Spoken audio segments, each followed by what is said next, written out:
nous a été donné de connaître le mystère du royaume des cieux, et que cela ne leur a pas été donné. Car on donnera à celui qui a, et il sera dans l'abondance, mais à celui qui n'a pas, on ôtera même ce qu'il a. C'est pourquoi je leur parle en parabole, parce qu'en voyant, ils ne voient point, et qu'en entendant, ils n'entendent ni ne comprennent. Et pour eux s'accomplit cette prophétie d'Ésaïe. Vous entendrez de vos oreilles et vous ne comprendrez point. Vous regarderez de vos yeux et vous ne verrez point. Car le cœur de ce peuple est devenu insensible. Ils ont endurci leurs oreilles et ils ont fermé leurs yeux, de peur qu'ils ne voient de leurs yeux, qu'ils n'entendent de leurs oreilles, qu'ils ne comprennent de leur cœur, qu'ils ne se convertissent et que je les guéris. Mais heureux sont vos yeux parce qu'ils voient, et vos oreilles parce qu'elles entendent. Je vous le dis en vérité, beaucoup des prophètes et des justes ont désiré voir ce que vous voyez et ne l'ont pas vu, ni entendre ce que vous entendez et ne l'ont pas entendu. Voici donc, écoutez ce que signifie la parabole du semeur.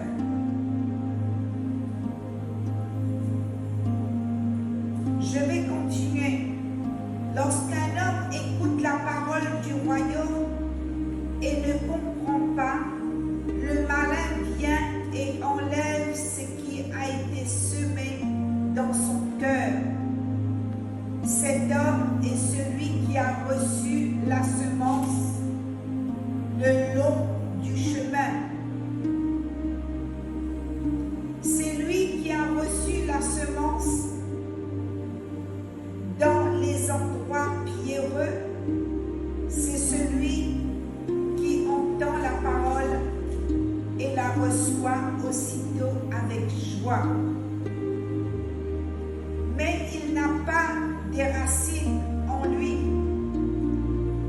Même il croit pour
qui entend la parabole et la comprend, il porte du fruit et un grain en donne 100 et un autre 60 et un autre 30. Donc, la parole est donnée.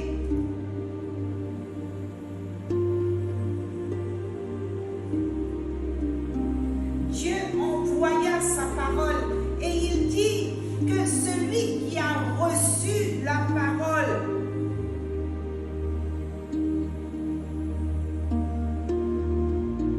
et qui n'a pas écouté, on va lui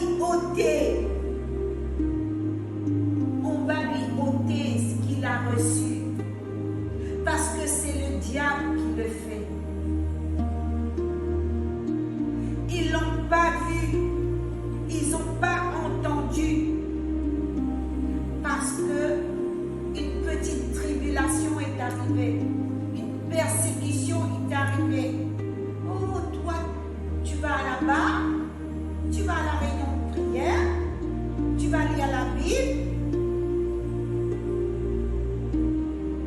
Ça, c'est l'ennemi.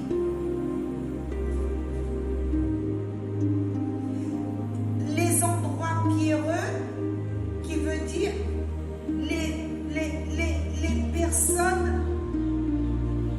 qui sont assez dures. Il faut débattre pour que la parole de Dieu soit reçue dans leur cœur. C'est Jésus qui dit ça. Mais il n'a pas de racine. Il n'a pas de racine. Il croit pour un temps. Amen, amen, amen, ma soeur. Amen, amen, ma Suzanne. Amen, amen, je crois, amen. Dès qu'une persécution arrive à cause de la parole, ah, maintenant tu vas là-bas, maintenant ceci, maintenant, à cause de la parole, une occasion de chute arrive et cette personne tombe. D'autres vont recevoir la parole. Les soucis de la vie. Au lieu de recevoir la parole et de marcher dans la parole et de s'asseoir dans la parole, les soucis arrivent, un licenciement arrive. Les parents se lèvent pour persécuter cette personne. Ton frère, ta soeur t'abandonne pour dire maintenant tu ne viens plus en boire, tu ne viens plus prendre la bière chez moi, tu ne viens plus fumer avec moi. Là tu perds tous tes amis, tu perds tout, la persécution arrive, la personne abandonne. Et c'est pourquoi la Bible dit que la parole de Dieu doit tomber dans des cœurs vrais pour qu'il y ait fruit, racine. Parce que c'est lui qui a reçu la semence dans la bonne terre. Il va ramener Juanita, va ramener l'autre. Viens, toi Juanita, tu vas dire là-bas, j'ai été bénie, allons-y. Alvin va ramener un autre copain et tout, et la parole porte du fruit, un grain donne 100, amen. 100 personnes tu gagnes au Seigneur, l'autre gagne 30 au Seigneur, amen. L'autre gagne 10, même une personne, et tu vois que la personne qui a reçu la parole, la semence, porte du fruit. Quel que soit l'orage, quelle que soit la persécution, quel que soit ce qui peut arriver. Mais il ne faut pas perdre Jésus. Parce que cet homme-là, il a reçu dans son cœur. Il a reçu la semence dans son cœur. Mais la Bible nous dit que le malin vient pour enlever cette semence. Le diable est mauvais. Il rôde dans tous les sens. Le diable est un menteur. La Bible dit que le diable est un menteur. Ésaïe l'avait dit. Ésaïe chapitre 6, verset 9. Vous savez, la parole de Dieu, l'Ancien Testament, nous emmène dans le Nouveau. C'est pour cela qu'on appelle l'Alliance. Ésaïe chapitre 6, verset 9.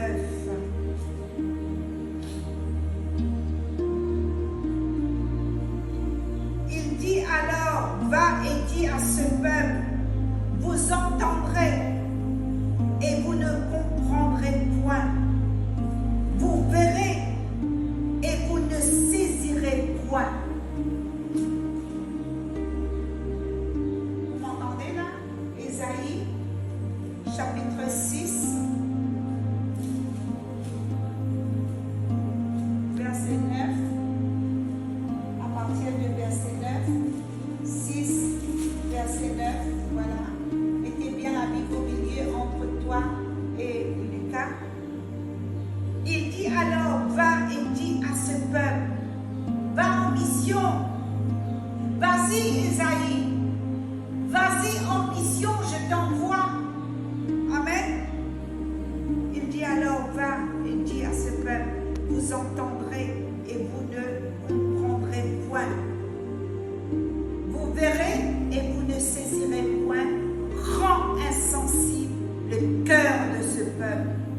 Endurcis ses oreilles et bouche-lui les yeux pour qu'il ne voie point de ses yeux, n'entende point de ses oreilles, ne comprenne point de son cœur, ne se convertisse point et ne soit point guéri. Et puis, verset 11, j'ai dit jusqu'à quand, Seigneur? Le prophète parle à Dieu. Jusqu'à quand, Seigneur? Et il répondit, jusqu'à que les villes soient dévastées et privées d'habitation, jusqu'à qu'il n'y ait plus personne dans les maisons et que le pays soit ravagé par la solitude, jusqu'à que l'Éternel ait éloigné les hommes et que le pays devienne un immense désert. Et s'il reste encore un dixième des habitants, ils reviendront pour être la proie des flammes. Mais comme les térébinths et les chênes conservent leur tronc, quand ils sont abattus, une sainte postérité renaîtra de ce peuple.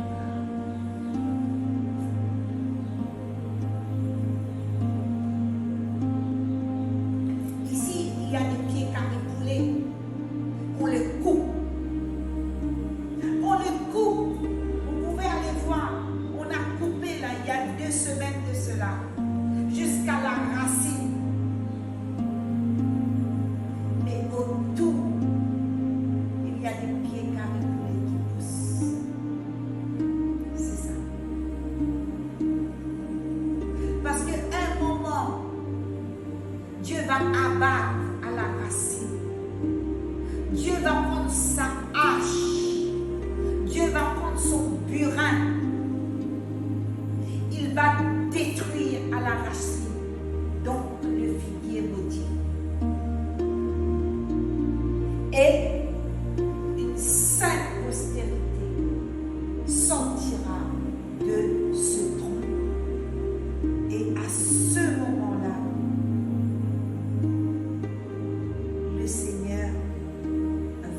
mentent. Ils disent qu'ils m'aiment, ils mentent.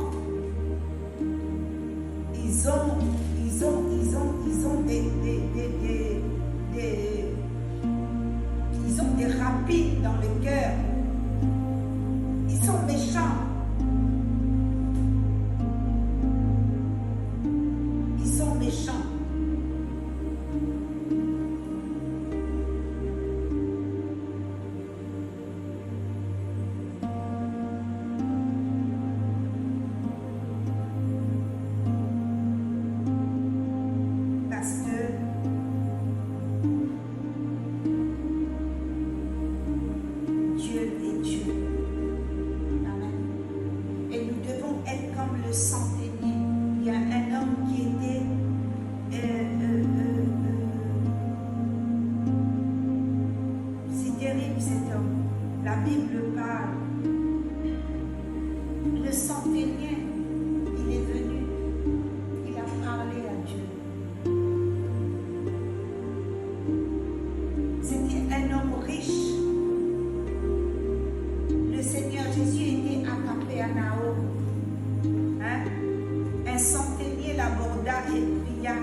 Matthieu chapitre 8, vous verrez ça, verset 5. Le pria en disant, Seigneur, mon serviteur est couché à la maison, atteint d'une paralysie et souffre beaucoup. Souffre beaucoup. Jésus lui dit, j'irai et je le guérirai.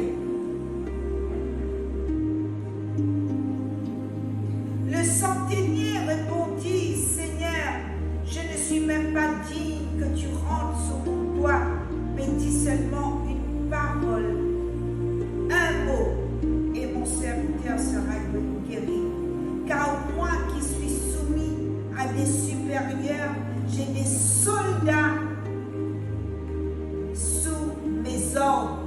Et je dis, l'un va, et il va, à l'autre viens, et il vient.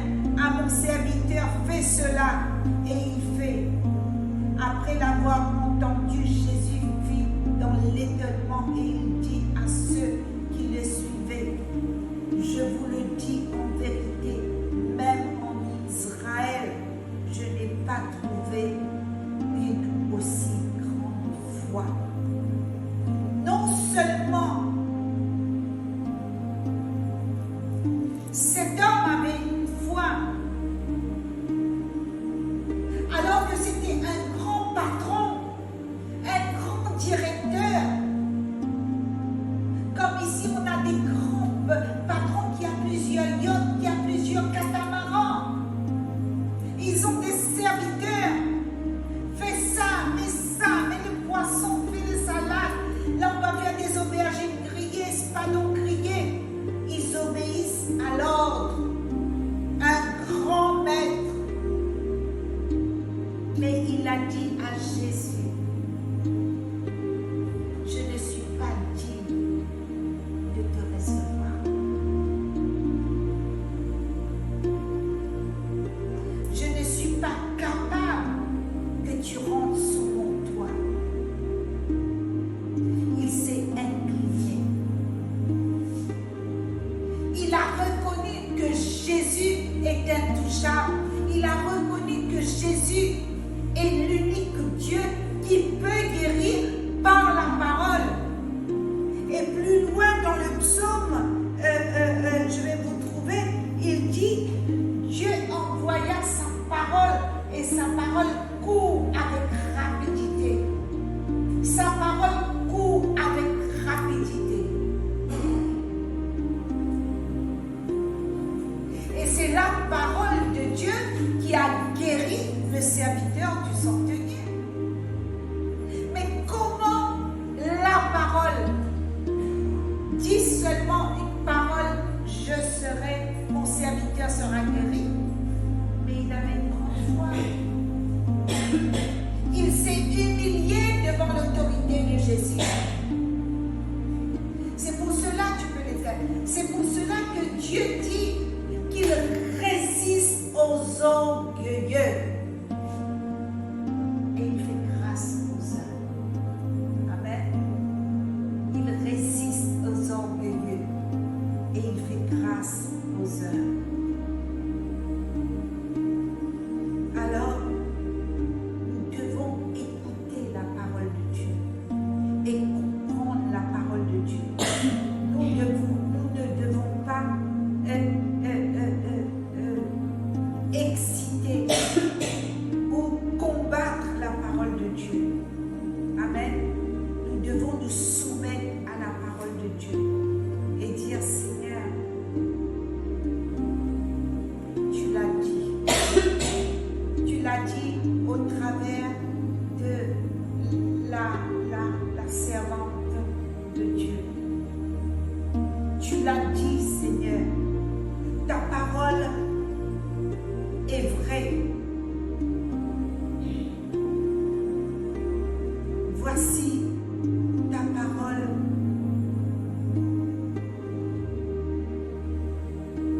Et Jésus est celui qui apaise la tempête, quelle que soit la tempête. Donne la maman, l'eau à boire, il y a des pompiers là-bas. Quelle que soit la tempête, amen. Quelle que soit la tempête, Jésus apaise la tempête. Et